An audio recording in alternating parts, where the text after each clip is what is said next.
Атамекен өнер ордасында Қазақстан Республикасы мәдениет саласының үздігі дирижер Асхат Хасановтың шығармашылық кеші өтті.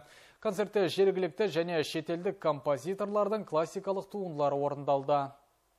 Асхат Хасанов беделдің биігінде жүрген музыкант, Құрманғазы атындағы Қазақ ұлттық консерваториясының түлегі. Бүгінде Батыс Қазақстан облысы әкімі эстрадалық симфониялық камералық оркестрінің бас дирижері. Өнерлі отбасында өскен азаматтың ел мәдениетіндегі алар орны бөлек. Ұлы өнер музыкаға адал қызмет етіп келе жатқан Қазақстандағы белді де бірегей музыканттардың бірі. Хасановтар әулетін танымайтын жұртшылық жоқ деп ойлаймын.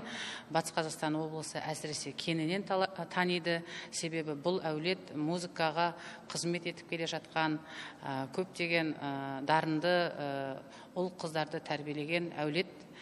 Енді бүгінгі кешіміз көрерменнің көңілінен шығады деп ойлаймын. Дирижер эстрадалық симфониялық камералық оркестр құрылғанынан бері оның кәсіби шыңдалуына зор үлес қосып келеді. Халық композиторларының таңдаулы туындыларын насихаттап танылуына да ерекше еңбек сіңіруде.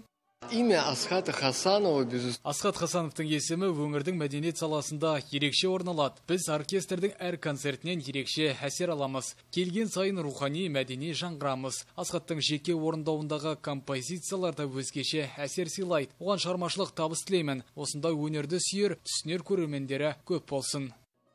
Концертте жергілікті және шетелдік композиторлардың классикалық туындылары орындалды.